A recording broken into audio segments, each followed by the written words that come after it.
Jr. was fined more than $700,000 for missing an off-season training session deemed mandatory by the club. Those fines were overturned by an independent arbitrator.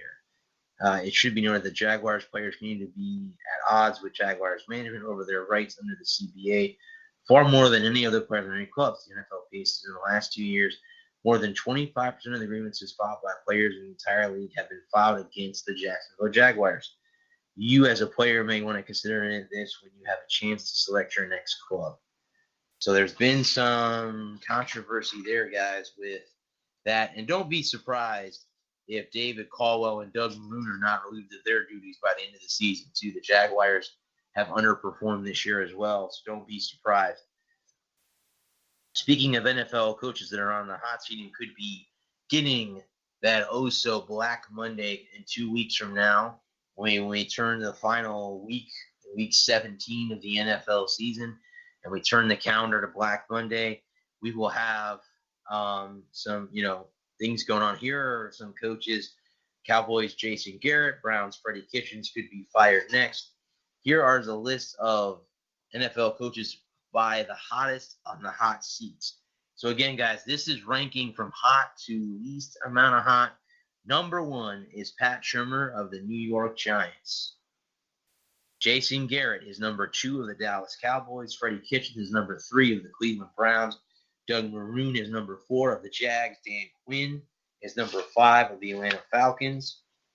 NFL coaching is getting a little warm. Matt Patricia of the Detroit Lions. Anthony Lynn of the Los Angeles Chargers. Adam Gase of the New York Jets. These are seats. I'm sorry. Those are just the 2 and getting warm. These seats are cooling off. Adam Gase of the Jets. Matt Nagy of the Bears. Vic Fangio of the Broncos. Cliff Kingsbury. These are coaching seats that have gone cold. So these guys don't have any worries. Cliff Kingsbury of the Cardinals, Zach Taylor of the Bengals, Brian Flores of the Dolphins, and John Gruden as the Raiders.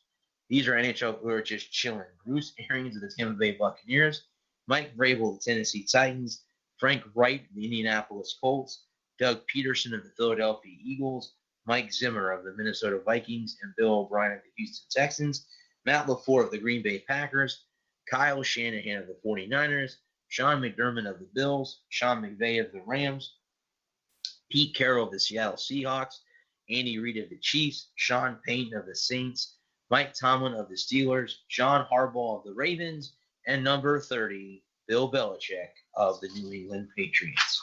So there you go, guys. That is kind of everything I had to cover on this evening. So I would have to say that was pretty good cover-wise on what was going on. I have 2 more things that I wanted to touch upon before I take Lewis, who I believe is still hanging on. Lewis is still on the line there. Okay. Here's kind of 2 kind of what I call miscellaneous. I kind of try to get some stories that are kind of that are sports-related but are not really big stories. If you guys have ever seen the 2003 movie called Radio, if you have not seen the movie Radio, it was about and I'm not going to say that word because you shouldn't say that, a handicapped kid who was named Radio who loved Hannah football and got the attention of the coach. And the man named James Radio Kennedy died at 73. He passed away. Kennedy was an intellectual disability and served as a long-time manager for South Carolina's Hannah High. Began attending football practices in middle school in Anderson, South Carolina in the 1960s and attended Hannah High School in 1970.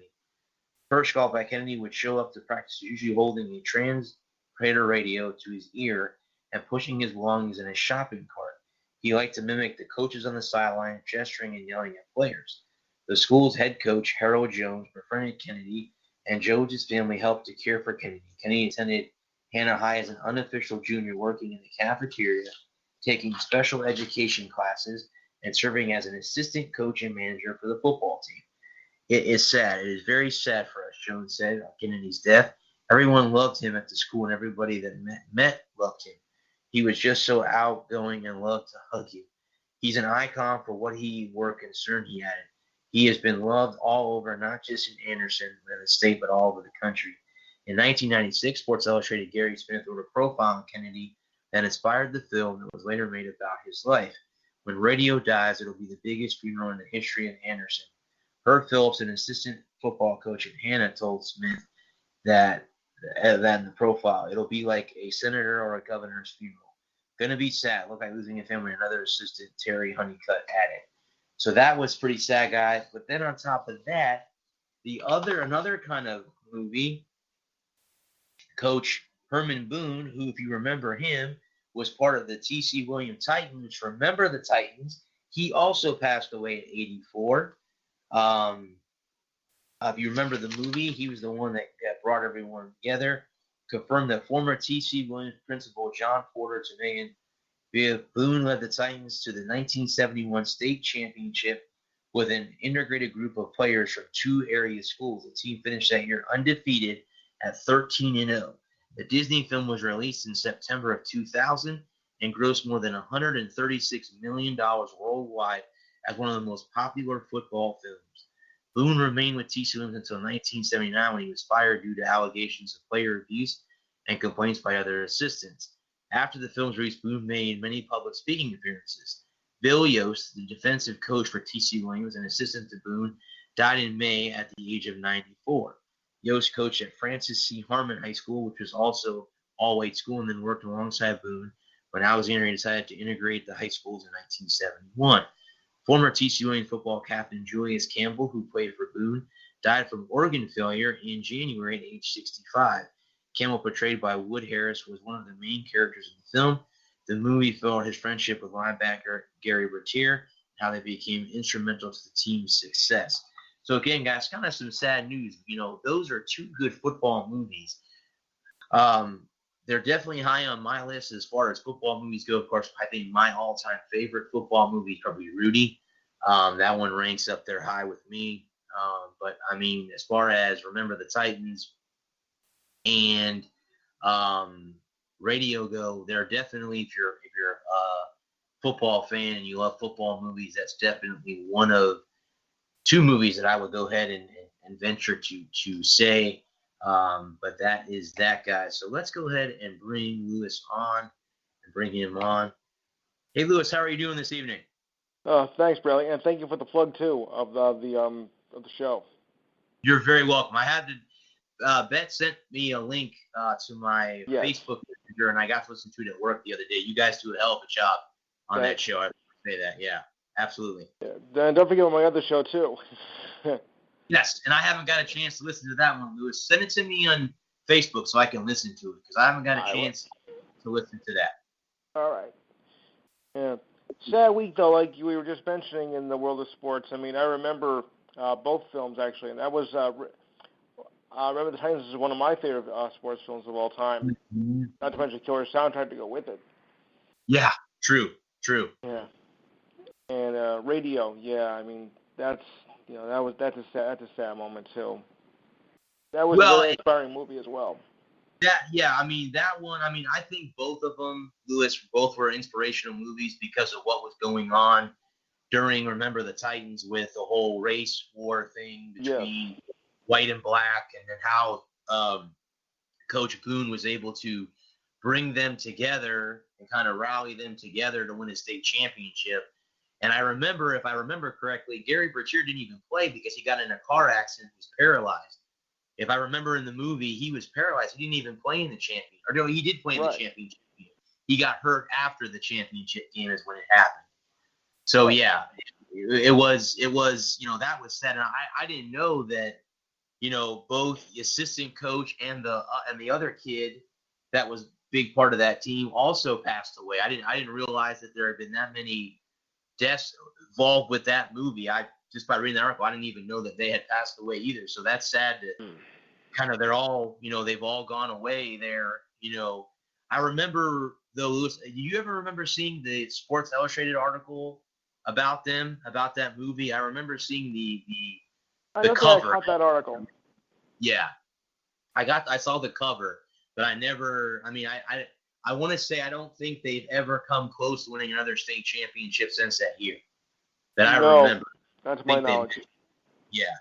And like I said, radio's a different kind of a football movie, being that, being as handicapped as he was, but given the chance to be as inspirational as he was to that football team and actually to that town, because in the article it said that it was going to affect the town of Anderson completely. So I will assume that it's sad, but it's going to be probably a very emotional funeral for him, Sure. being that he was such a big part of that town and that high school there in Hannah. So I just happened to catch those articles, and I'm like, wow. I said that would be, I don't like to end on sad notes on shows, but I had to read articles, because sometimes in sports, we always like to report the positives on everything, but every once in a while we have to bring up the negatives and some of the negative stuff that happens and sad stories. With me. Yeah. So. With me on the show. Yeah. Yeah. So, again, Lewis, I caught the show the other day, but I have to disagree with, Beth said that she wanted to keep Freddie Kitchens. I just don't see Cleveland doing that. And that's just me. To put the words of Steve Smith, why? Why should you keep Freddie Kitchens in Cleveland? What's he going to do? He's not going to help this team along. I had to do it. But he isn't doing anything is right. That's fine. No, that's fine. I mean, to me, that team, I think the team was overrated to begin with coming into the season. They didn't have an offensive line, and I think that's the start of the problem. As I've heard from many experts, that Baker Mayfield just needs to shut up and play football. Exactly. I think he gets too involved with the drama going around that team. Odell Beckham is another guy who brings a lot of drama with him wherever he goes. He wanted out of New York. Now he's in Cleveland. I think he's doing the same stuff he did in New York.